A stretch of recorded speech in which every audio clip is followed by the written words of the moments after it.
Hello friends, welcome to this platform. स्वागत है आपका इस प्लेटफॉर्म में। आप लोग कैसे हैं? आई होप कि आप लोग बहुत अच्छे होंगे, आपका दिन भी बहुत अच्छा होगा। तो आज का जो सेशन है वो जेटेट 2026 हिंदी का सेशन है, यानी हिंदी व्याकरण का सेशन है। तो इसमें हिंदी व्याकरण के 50 क्वेश्चंस मैं पढ़ाऊँगी और ये 50 क्वेश्चन बहुत ज़्यादा इम्पॉर्टेंट है। परीक्षा में ऐसे ही सवाल आते हैं और जेटेट अभ्यर्थी के लिए भी और झारखंड फील्ड वर्कर अभ्यर्थी के लिए भी ये सेशन बहुत इम्पॉर्टेंट है। तो इस सेशन को पूरी देखिएगा फ्रेंड्स, ठीक है। तो हम लोग स्टार्ट करते हैं आज का क्वेश्चन, और ये 50 क्वेश्चन का रैपिड सीरीज़ है, ठीक है। सीरीज़ 1 है ये। तो स्टार्ट करते हैं। पहला क्वेश्चन है, निराश शब्द में उपसर्ग कौन सा है? निराश, नी है कि नीर है कि नीरा है कि न है? तो यहाँ पे जो निराश शब्द है उसका उपसर्ग है आपका ऑप्शन नंबर बी, यानी नीर, निराश। अगला प्रश्न है, जलस शब्द किस समास का उदाहरण है? तत्पुरुष समास, कर्मधारय, बहुब्रीहि या द्विगु समास? इसका राइट आंसर है ऑप्शन नंबर ए, ये तत्पुरुष समास है। यानी जलद जो है ये शब्द कौन समास का उदाहरण है? ये तत्पुरुष समास का उदाहरण है, ठीक है। अगला प्रश्न है, राम ने रावण को मारा में रावण कौन सा कारक है? कर्ता है कि कर्म है कि करण है कि संबंध है? इसका राइट आंसर है ऑप्शन नंबर बी, ये कर्म कारक है। राम ने रावण को मारा में रावण जो है ये कर्म कारक है, ठीक है। अगला प्रश्न है, दुर्जन शब्द का सही संधि विच्छेद क्या है? दु प्लस जन, दु प्लस जन, दुर प्लस जन, दुख प्लस जन? इसका राइट आंसर है ऑप्शन नंबर सी, दुर प्लस जन। ये दुर्जन शब्द का क्या है? संधि विच्छेद है, दुर प्लस जन, दुर्जन। अगला प्रश्न है, जो कभी न मरे के लिए एक शब्द होगा, कौन सा शब्द होगा? अमर, अजर, अविनाशी, अक्षय? तो राइट आंसर है इसका ऑप्शन नंबर ए, अमर। मतलब जो कभी नहीं मरता है उसके लिए अमर शब्द का इस्तेमाल होता है, यानी अमर है वो, ठीक है। अगला प्रश्न है, कपोल कल्पित मुहावरे का अर्थ है गाल पर लिखा, कल्पना पर आधारित, झूठ बोलना या सुंदर चेहरा? कपोल कल्पित मुहावरे का अर्थ, इसका राइट आंसर होगा ऑप्शन नंबर बी, कल्पना पर आधारित है ये, यानी कपोल कल्पित, कल्पना पर आधारित इसका अर्थ है, ठीक है। अगला प्रश्न है, निम्न में से भाववाचक संज्ञा कौन सी है?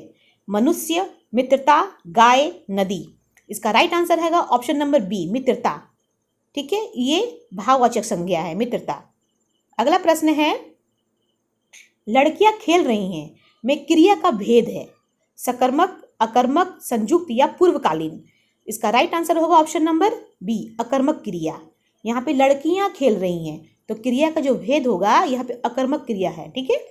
अगला प्रश्न है, सदैव का विलोम शब्द है, सदैव, प्रतिदिन, कभी कभी, अनंत, तुरंत? इसका राइट आंसर होगा ऑप्शन नंबर बी, कभी कभी। सदैव मतलब कभी कभी, सदैव का विलोम पूछ रहा है यहाँ पे, यानी उल्टा पूछ रहा है। तो सदैव मतलब सदा, लेकिन विलोम हो जाएगा तो कभी कभी होगा इसका, ठीक है। तो राइट आंसर होगा ऑप्शन नंबर बी। अगला प्रश्न है, अधजल गगरी छलकत जाए लोकोक्तिया का अर्थ है? आधा भरा घड़ा छलकता है, कम ज्ञान वाला अधिक दिखावा करता है, ठीक है, पानी बर्बाद करना, घड़ा टूट जाना? तो इसमें राइट आंसर होगा आपका ऑप्शन नंबर बी, कम ज्ञान वाला अधिक दिखावा करता है, ठीक है। इसका मतलब यही हुआ। अगला प्रश्न है, विद्यालय शब्द में प्रत्यय कौन सा है? आलय या या लय या आ? विद्यालय शब्द प्रत्यय पूछ रहा है, इसका राइट आंसर होगा ऑप्शन नंबर ए, आलय। विद्यालय प्रत्यय क्या है? आलय, ठीक है। अगला प्रश्न है, चतुर का पर्यायवाची नहीं है, यहां पूछ रहा है चतुर का पर्यायवाची नहीं है, कुशल, निपुण, दक्ष या मूर्ख? इसका राइट आंसर होगा आपका ऑप्शन नंबर डी, यानी कि मूर्ख। मूर्ख जो होता है वो चतुर का पर्यायवाची नहीं है, ठीक है। अगला प्रश्न है, राम और श्याम में कौन सा समुच्चयबोधक अवयव है? राम, श्याम और या मैं? इसका राइट आंसर होगा ऑप्शन नंबर सी, और, यानी ये राम और श्याम, और जो है वो समुच्चयबोधक अव्यय है, यानी कि सी नंबर ऑप्शन सही है। अगला प्रश्न है, नीलकंठ किस समास का उदाहरण है? तो नीलकंठ किस समास का उदाहरण है? द्वंद्व समास, तत्पुरुष समास, बहुव्रीहि समास या अव्ययीभाव समास? तो इसका राइट आंसर होगा ऑप्शन नंबर सी, ये बहुव्रीहि समास है। नीलकंठ बहुव्रीहि समास है। अगला प्रश्न है, आंखों का तारा मुहावरे का अर्थ है? आंख का रोग, बहुत प्रिय व्यक्ति, चमकदार वस्तु, क्रोधित व्यक्ति? इसका राइट आंसर होगा ऑप्शन नंबर बी, बहुत प्रिय व्यक्ति। मतलब जो आंखों का बहुत तारा होता है, आंखों के बहुत निकट होता है, तो बहुत प्रिय होता है उसका। ठीक है, तो अगला प्रश्न है, कवि कविता लिखता है में कवि कौन सा कारक है? कर्म कारक है कि करण है कि कर्ता है कि अपादान है? इसका राइट आंसर होगा ऑप्शन नंबर सी, कवि कविता लिखता है। कवि पूछ रहा है यहाँ पे, तो यहाँ पे कवि कौन सा कारक है? तो कवि जो है वो कर्ता कारक है। ठीक है, अगला प्रश्न है, अत्याचार शब्द में उपसर्ग है? अति, अत्य, अ या तय? इसका राइट आंसर होगा ऑप्शन नंबर ए, अति। अत्याचार में अति जो है वो उपसर्ग है। अगला प्रश्न है, गज प्लस इंद्र का संधि रूप होगा? क्या होगा? गजेंद्र होगा कि गजेंद्र या गजेंद्र या गजेंद्र? तो इसका राइट आंसर होगा ऑप्शन नंबर ए, गजेंद्र। गज प्लस इंद्र यानी गजेंद्र। ठीक है, क्योंकि ए और बी का ऑप्शन सेम है, तो यहाँ पे गजेंद्र ऑप्शन बी में नंबर में यहाँ बिंदु दिया हुआ है। ठीक है, इस जगह छूट गया था। ठीक है, ये गजेंद्र है और ये गजेंद्र है, तो राइट आंसर जो होगा गजेंद्र होगा। ठीक है, अगला प्रश्न है, निम्न में से तत्सम शब्द कौन सा है? आग, दूध, अग्नि, दांत? इसका राइट आंसर है ऑप्शन नंबर सी, अग्नि। यानी तत्सम शब्द पूछ रहा है यहाँ पे, तो अग्नि जो है वो तत्सम, यानी कि यहाँ पे तत्सम जो होगा वो संस्कृत वर्ड के लिए होता है तत्सम, तो इसलिए अग्नि जो है वो संस्कृत वर्ड है। ठीक है, अगला प्रश्न है, मुंह की खाना मुहावरे का अर्थ है? भोजन करना, हार जाना, बोलना या बीमार होना? इसका राइट आंसर होगा ऑप्शन नंबर बी, हार जाना। मुंह की खाना यानी हार जाना। ठीक है, अगला प्रश्न है, जिसका कोई शत्रु ना हो के लिए एक शब्द है? अजात शत्रु, मित्रवत, शांति प्रिय, अहिंसक? तो इसका राइट आंसर होगा ऑप्शन नंबर ए, अजात शत्रु। मतलब जिसका कोई भी शत्रु ना हो, कोई भी दुश्मन ना हो, तो उसके लिए अजात शत्रु इस्तेमाल होता है शब्द। ठीक है, अगला प्रश्न है, कमल के समान मुख में कौन सा समास है? कमल के समान मुख में कौन सा समास है? द्विगु है, कर्मधारय है, बहुब्रीहि है, द्वंद्व समास है? इसका राइट आंसर होगा ऑप्शन नंबर बी, ये कर्मधारय समास है। कमल के समान मुख। ठीक है, ये जो मुख है वो कमल के समान है, तो उसमें कर्मधारय समास होगा। अगला प्रश्न है, विद्या शब्द का भाववाचक रूप कौन सा है? तो ऑप्शन नंबर सी जो है ये सही आंसर है, विद्वता। विद्या शब्द का भाववाचक शब्द रूप विद्वता। ठीक है, अगला प्रश्न है, हाथ कंगन को आरसी क्या लोकोक्तियां का अर्थ है? हाथ कंगन को आरसी क्या लोकोक्तियां का अर्थ है? कंगन दिखाना, प्रत्यक्ष प्रमाण की आवश्यकता नहीं, हाथ सुंदर होना, दर्पण देखना? इसका राइट आंसर होगा ऑप्शन नंबर बी, यानी प्रत्यक्ष प्रमाण की आवश्यकता नहीं। ठीक है, अगला प्रश्न है, अनुकरण शब्द में उपसर्ग है? करण है कि अनु है कि अन है कि कर है? इसका राइट आंसर है ऑप्शन नंबर बी, अनु, उपसर्ग आगे वाला। ठीक है, हमेशा याद रखना है उपसर्ग आगे वाला होता है और प्रत्यय जो होता है वो पीछे का होता है। अगला प्रश्न है, यहाँ पे एसोसिएशन दिया है यानी कि कथन दिया है, राजपुत्र शब्द तत्पुरुष समास का उदाहरण है। यहाँ बोल रहा है कि राजपुत्र जो है शब्द वो तत्पुरुष समास का उदाहरण है, लेकिन रीज़न यानी कारण दिया है, इसमें उत्तर पद प्रधान होता है, उत्तर पद। तो यहाँ पे ऑप्शन दिया है कि ए और आर दोनों सही है, आर ए की सही व्याख्या करता है। ए और आर दोनों सही है परंतु आर व्याख्या नहीं करता। ए सही है पर आर गलत है, ए गलत लेकिन आर सही। इसका राइट आंसर होगा ऑप्शन नंबर ए, ए और आर दोनों सही है लेकिन आर जो है ए की व्याख्या सही व्याख्या है, आर जो है ए की सही व्याख्या है।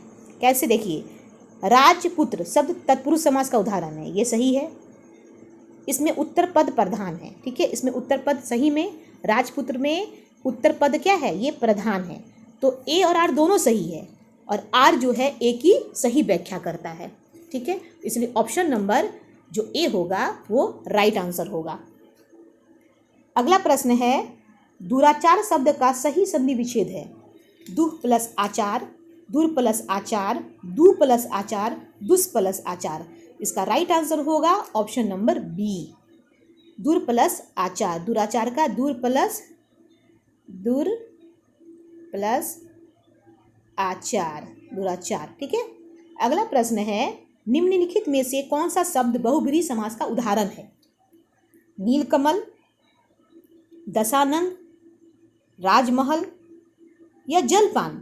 इसका राइट आंसर होगा ऑप्शन नंबर बी, दशानन। यहाँ पूछ रहा है बहुब्रीहि समास का उदाहरण, तो दशानंद जो है यानी 10 सिरों वाला वो बहुब्रीहि समास है। अगला प्रश्न है, राम विद्यालय जाता है। वाक्य में विद्यालय कौन सा कारक है? कर्ता कारक है कि कर्म कारक है कि अधिकरण कारक है कि संबंध कारक है? तो इसका राइट आंसर होगा ऑप्शन नंबर सी, ये अधिकरण कारक है। राम विद्यालय जाता है, तो इसमें विद्यालय पूछ रहा है कौन सा कारक है, तो विद्यालय जो है वो अधिकरण कारक है। अगला प्रश्न है, त्रुटि पहचानी यानी इसमें गलत पहचानी है। मैं विद्यालय जाता हूँ, ठीक है, वे बाजार गए, तुम पुस्तक पढ़ता है, मोहन खेल रहा है। इसका राइट आंसर होगा ऑप्शन नंबर सी। देखिए सी कैसे होगा, तुम पुस्तक पढ़ता है, ये तो वर्ड सही नहीं है, तुम पुस्तक पढ़ते हो ये होना चाहिए, तुम पुस्तक पढ़ता है, यानी सी नंबर ऑप्शन गलत है। अगला प्रश्न है, जो उपकार मानता हो के लिए एक शब्द होगा, कृतज्ञ, कृतघ्न, परोपकारी या उदार। इसका राइट आंसर होगा ऑप्शन नंबर ए, कृतज्ञ, यानी जो उपकार मानता हो वो कृतज्ञ होता है। अगला प्रश्न है, घर का भेदी लंका ढाए, लोकोक्तिया का अर्थ है घर बनाना, अंदर का व्यक्ति ही नुकसान पहुंचाता है, लंका जाना या भेद छिपाना। तो इसका राइट आंसर होगा ऑप्शन नंबर बी, यानी घर का ही अंदर का व्यक्ति ही नुकसान पहुंचाता है, घर का भेदी लंका ढाए। अगला प्रश्न है, यहाँ पे एसर्शन दिया हुआ है यानी कथन, विद्यार्थी शब्द में अर्थी जो है प्रत्यय है। ठीक है, रीजन क्या है, कारण प्रत्यय शब्द के अंत में जोड़ते हैं, प्रत्यय शब्द के अंत में जोड़ते हैं। ठीक है, ए और आर दोनों सही है तथा आर व्याख्या है, ए की व्याख्या करता है, दोनों सही है पर आर व्याख्या नहीं है। ए गलत है, आर सही है, ए सही है, आर गलत है। इसका राइट आंसर होगा ऑप्शन नंबर सी, ए गलत है पर आर सही है। देखिए विद्यार्थी शब्द में अर्थी प्रत्यय है, ठीक है, अर्थी बोल रहा है प्रत्यय है, तो ये वाला क्या होगा, ए गलत होगा। ठीक है, लेकिन यहाँ पे प्रत्यय शब्द के अंत में जुड़ता है, प्रत्यय जो होता है वो शब्द के अंत में जुड़ता है, ये सही है, इसलिए आर सही है, ए गलत है। अगला प्रश्न है, अधोगीत। अधोगीत जो है शब्द में उपसर्ग है, अध, अधो, गति या अध। तो इसका राइट आंसर होगा ऑप्शन नंबर बी, अधो। अधो शब्द में उपसर्ग पूछ रहा है, तो अधो जो है वो उपसर्ग है, option number B right answer. अगला प्रश्न है, जिसका कोई आदि और अंत न हो के लिए एक शब्द है, असीम, अनंत, अनादि, सनातन। इसका राइट आंसर होगा ऑप्शन नंबर सी, अनादि। इसका कोई आदि और अंत ना हो तो अनादि होगा। ठीक है, अगला प्रश्न है, कठोर का विलोम शब्द है, क्रूर, नरम, कोमल, मधुर। तो इसका राइट आंसर होगा ऑप्शन नंबर सी, कोमल। विलोम पूछ रहा है उल्टा कठोर का, कठोर मतलब हार्ड, कोमल मतलब नरम। ठीक है, अगला प्रश्न है, निम्नलिखित में से तत्सम शब्द कौन सा है, आंख, अग्नि, दूध, दांत। तो राइट आंसर होगा ऑप्शन नंबर बी, अग्नि। तत्सम पूछ रहा है नहीं कि संस्कृत वर्ड पूछ रहा है, तो अग्नि एक संस्कृत वर्ड है। अगला प्रश्न है, कमल नयन किस समास का उदाहरण है, बहुब्रीहि, कर्मधारय, द्विंद, अव्ययीभाव। इसका राइट आंसर होगा ऑप्शन नंबर ए, बहुब्रीहि समास। ठीक है, कमल नयन कौन समास है, बहुब्रीहि समास है। अगला प्रश्न है, त्रुटि पहचानिए, बच्चे खेल रहे हैं, गाय घास खाती है, मैं कल जाऊंगा, हम विद्यालय जाता हूँ। इसका राइट आंसर होगा त्रुटि में ऑप्शन नंबर 39 का ऑप्शन नंबर डी, हम विद्यालय जाता हूँ, ये वर्ड गलत है। ठीक है, अगला प्रश्न है, नाक कटना मुहावरे का अर्थ है घायल होना, अपमानित होना, नाक टूटना, दुखी होना। इसका राइट आंसर होगा ऑप्शन नंबर बी, अपमानित होना। नाक कटना क्या होता है? अपमानित होना। ठीक है, अगला प्रश्न है, यहाँ पे फिर दिया हुआ है कथन। कथन ए में दिया हुआ है ऐसे में, भाववाचक संज्ञा गुण, अवस्था या भाव को बोध कराती है। ठीक है, रीजन है यानी कारण, मित्रता, बचपन, बुढ़ापा भाववाचक संज्ञाएं हैं। तो ये ऑप्शन है ए और आर दोनों सही, पर आर व्याख्या नहीं है। आर व्याख्या है पूछ रहा है यहाँ पे, ए और आर दोनों सही है पर आर व्याख्या है। दोनों सही पर आर व्याख्या नहीं। ए सही, आर गलत, ए गलत, आर सही। इसका राइट आंसर होगा ऑप्शन नंबर ए। कैसे? देखिए, ए और आर दोनों सही है। भाववाचक संज्ञा जो होता है वो गुण, अवस्था, भाव का बोध कराती है, सही है। ठीक है, और रीजन में दिया है मित्रता, बचपन, बुढ़ापा भाववाचक संज्ञा, ये भी सही है। इसलिए ए और आर दोनों सही है और आर भी व्याख्या करता है ए की। ठीक है, इसलिए ऑप्शन नंबर ए जो है वो राइट आंसर है। अगला प्रश्न है, यथाशक्ति किस समास का उदाहरण है? अवयभाव, तत्पुरुष, कर्मधारय, द्वंद्व। तो इसका राइट आंसर होगा ऑप्शन नंबर ए, अवयभाव। यथाशक्ति, ये ऐसा क्वेश्चन हमेशा पूछता है, अवयभाव समास है ये। अगला प्रश्न है, परोपकार शब्द में उपसर्ग है पर, परा, परो, उप। तो इसका राइट आंसर होगा ऑप्शन नंबर ए, पर। परोपकार शब्द में उपसर्ग जो है वो पर है। ठीक है, अगला प्रश्न है, निम्नलिखित में से शुद्ध रूप कौन सा है? कवियत्री, कवियत्री, कवियत्री या कवित्री। इसका राइट आंसर होगा ऑप्शन नंबर बी, कवियत्री। शुद्ध जो है कवियत्री, ये शुद्ध है। ठीक है, अगला प्रश्न है, जिसे जीता ना जा सके के लिए एक शब्द है, विजयी, अजय, वीर, अपराजित। इसका राइट आंसर होगा ऑप्शन नंबर बी, अजय। मतलब जिसको हम जीत नहीं सकते हैं उसको अजय बोला जाता है। अगला प्रश्न है, 4 दिन की चांदनी फिर अंधेरी रात का अर्थ है चांद का घटना बढ़ना, थोड़े समय का सुख, रात का अंधेरा, 4 दिन का उत्सव। इसका राइट आंसर होगा ऑप्शन नंबर बी, थोड़े समय का सुख। मतलब 4 दिन की चांदनी फिर अंधेरी रात, कुछ दिन सुख हुआ उसके बाद फिर दुख हो जाएगा, थोड़े समय का सुख होता है ये। 4 दिन की चांदनी फिर अंधेरी रात, option number B right answer. अगला प्रश्न है, महात्मा शब्द का समास विग्रह क्या है? महान आत्मा, महा प्लस आत्मा, या महान की आत्मा, या महात्मा। इसका राइट आंसर होगा ऑप्शन नंबर ए, महान आत्मा। महात्मा शब्द का समास विग्रह क्या है? महान आत्मा। ठीक है, अगला प्रश्न है, निम्नलिखित में से कौन सा संबोधन या संबंध बोधक अव्यय है? और है कि क्योंकि है कि के लिए है कि वह है? संबंध बोधक अव्यय। इसका राइट आंसर होगा ऑप्शन नंबर सी, के लिए। कौन सा संबंध बोधक अव्यय है? यहाँ पे के लिए जो होता है वो संबंध बोधक अव्यय है। ठीक है, अगला प्रश्न है, अंधविश्वास शब्द में उपसर्ग है, अंध, अह, अन, अध। इसका राइट आंसर होगा ऑप्शन नंबर ए, अंध। अंधविश्वास में अंध जो है ये क्या है? उपसर्ग है। और लास्ट क्वेश्चन है, नीलकंठ शब्द का समास विग्रह क्या है? नीला है कंठ जिसका, नीला कंठ, कंठ नीला है या नीले रंग का कंठ। इसका राइट आंसर होगा ऑप्शन नंबर ए, नीला है कंठ जिसका। नीला है जो भगवान शंकर के लिए इस्तेमाल होता है, नीलकंठ। नीला है कंठ जिसका, ये नीलकंठ का समास विग्रह है। ठीक है, तो आज का सेशन यही समाप्त करते हैं फ्रेंड्स।